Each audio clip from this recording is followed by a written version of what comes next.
This episode, the DOGE effect. Well, folks, recently there's been a whole lot of talk about DOGE and about the 5 things you did last week email that got sent around. Well, Johnny and I were talking about it. We were mostly talking about the fact that we don't really understand why that's such a big deal, but we wanted to just go over some facts about the 5 things that you should be doing if you own a business, aka a handyman business, that you should be doing so that you can make more money or be more profitable.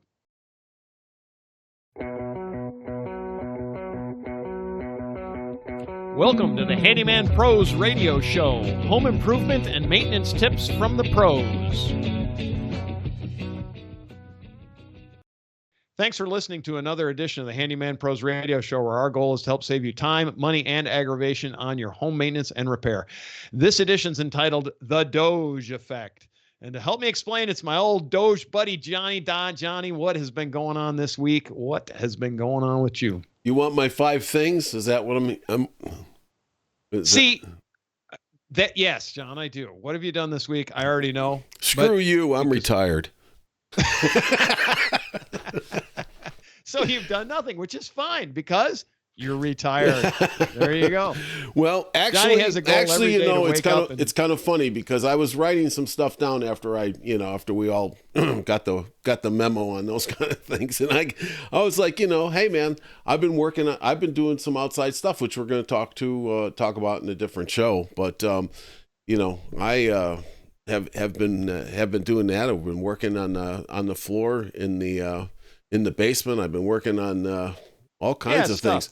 I mean, all kinds of things, because we're going to talk about this earlier. I did want to lead this off by just addressing the Shutter Show real quick.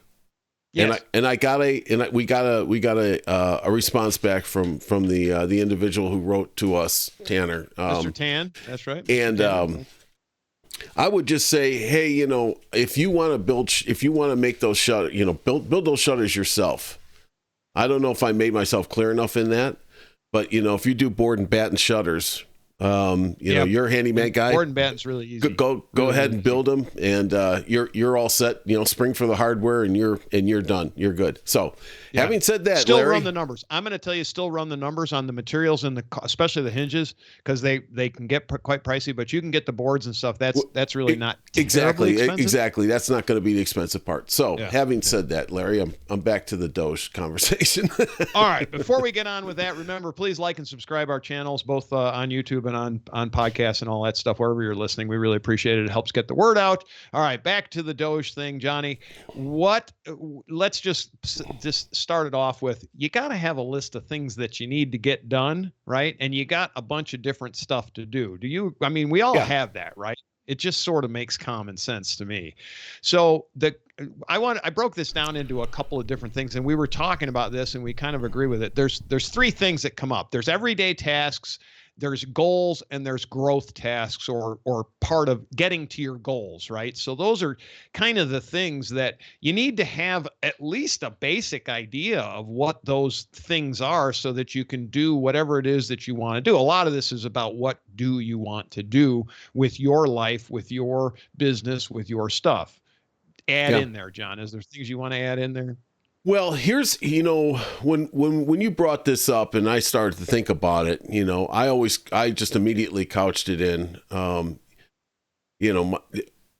getting my own house in order. Let's be honest with ourselves. What did you really do last night to meet your goals?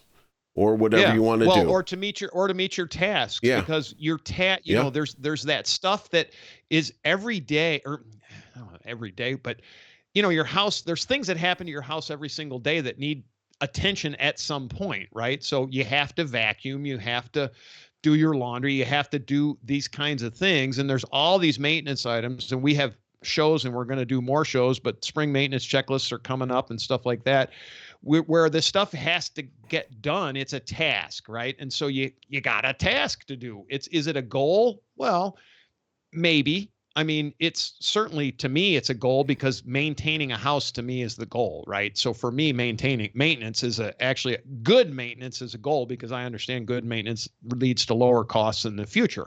It's my particular take on it. But you just, with all this controversy around these 5 things, I sort of was like, wow, you got to be kidding me, And I actually sent a thing to a friend of mine who's running an organization, and I said, good managers might be collecting this data all the time, because knowing what your people are doing is a good management practice. Yeah. And I mean, we're looking at it from a business management practice standpoint. So, and in this show, of course, we're looking at home maintenance and repair, but we're also talking to handymen that are out there that are running their own businesses. Yeah. And these things. We were talking before the show, and one of the things, is everybody should have some type of goal in sight for their own business. And you brought up, increase my business by 20% this year. Great goal, right? Yes. So I think if you look back at each week, based upon that email that went out, if you look back on that and you say, hey, you're honest with yourself, what did I do to further that, that goal? How do I get closer to that goal? Exactly. If you don't look at what you've done, you'll never get there. Right. And hold yourself accountable and say, did I waste last week in terms of getting to my goal, or did I actually, think about things to further to get deeper into that goal? Yeah. And I mentioned tasks, because the reason I mentioned tasks is sometimes there's things that spiral out of our control as far as being able to get towards a goal, right? If you want to call it that. A goal is something you don't have. And it usually takes some sort of time and effort, and perhaps some money, but mostly it takes time and effort to get to those goals. But there are things that happen that will spiral you out of, not spiral, it's not really the right word, that will take you away from doing that. And some of those things are just task oriented, and sometimes they're things that are surprise tasks that come up. Like, for example, you're driving to a job and you get a flat tire. Not planned, happens. Yeah. It happens. Right? It happens. And it derails you from getting to, it takes time away from other things that you can do, but it's a task and you have to repair it at that time. You don't have a choice generally on some of this stuff. So, and your tasks, your tasks can overwhelm you. Johnny, in retirement, have you found that you're actually busier than you were when you were working, or not? In a different manner. Yes. In a different manner. So when that email came out, to couch this, right, when I was working, I mean, I was held accountable every week for, what did you do? Now, is that, and we, Johnny is that, and I were both in sales. Yeah. Right? I just want to set this stage, Johnny. Johnny and I were in sales, and we were basically straight commission sales guys. Well, Johnny you were. I wasn't, but I was. But nonetheless, nonetheless, everybody's right. We kind of chose our own destiny, right? Correct. Is that where you're going with that? Well, and also we were accountable to, I know, at least in my world, I had specific numbers I had to hit, or else I would not get in trouble. Well, I used to get fined if I didn't do my sales calls. Like, literally, it cost me money to not do my sales calls. It was a long time ago, and they can't do that anymore because it's illegal, but whatever. But I used to get fined if I didn't do my sales calls. I mean, that's accountability, brother. When you get charged, you do your work. Here's, in a typical, I'm going to get off the sales thing for a minute, but, in a typical sales mode, right? You have to do certain activities. Correct. To continue to feed your pipeline, and then you have to work your pipeline, to close it. Certain. Yep. And, we all got, you get real lazy about cold calling, or, because you got to, that was the whole thing that everybody tried to, wring out of the system, which is almost impossible a lot of times. It's a seesaw event. You're working on a deal, then you get the deal, then it comes down because you don't have a pipeline. Now you're back to square one. So if you have a big pipeline, you can kind of smooth it all. Anyways, but the thing about the 5 things is not, as you mature a little bit through this, you understand that they're not trying to, pinch you into saying, hey, you're not doing anything. It's also, what can I do to help you? Here's what you can always find out what you're not doing, what you should be doing. And if you're not doing that, let me help you get back into that mode. Because you've got all the tools to do all this stuff, then, I can help you do that. As a manager, right. I had to look over all my guys and say, what have you been doing? And do I need to go out on more sales calls with you? Can I join you on a telephone call? Can I help you build a presentation? What can I do to help? Is there something that I can do to help?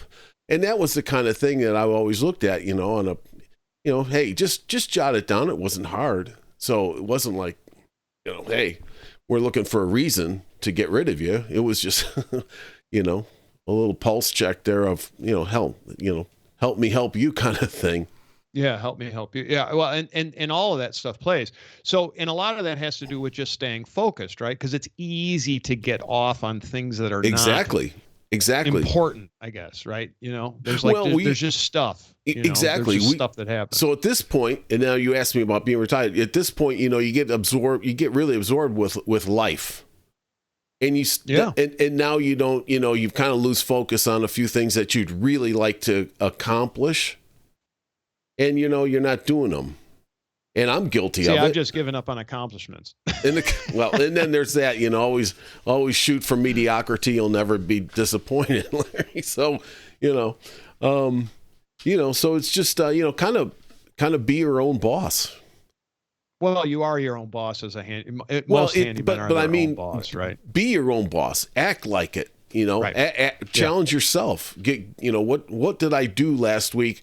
And maybe I do have some of those goals that I want to hit. So, yeah, and also do that analysis and that somewhat of that retrospective of what got in the way of me getting stuff that I needed to do. Yeah, right? That's what I mean. And it helps you do your time planning, and it just helps you with a lot of different things.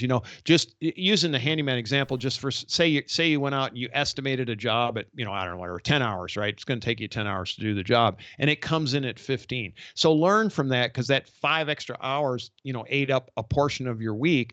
Learn the next time especially when you do the same job, this would be an estimating task, if you want to call it that. But learn it's probably going to take you longer than you think.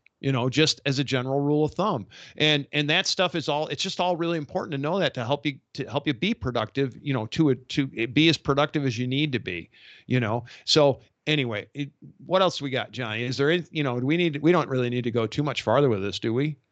Or do we? No, not really. It was just a good wake up call to me that, God, I haven't even thought about the things I did last week. Honestly, Yeah, because we do. Part of that is a lot of this stuff for us is just it's not even conscious. Like I just do it. I do things because I just do things because I know I need to do them. It's not even conscious, So, and I understand that I work at a level that's, especially on like home maintenance or repair, I work at a level that's higher than, as I always said in the vending business, and I'll say it in the home maintenance business, I've probably forgotten more than most people know.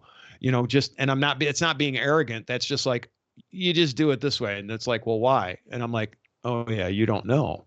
Part of the reason for this show, right, is that we understand that people don't understand like how to do certain, what we consider to be really simple things, but they're not necessarily simple. Sometimes you just need to have a guide along the way, as we like to say. Yeah. I think of it that way. Yeah, no, absolutely. That's how you think of it.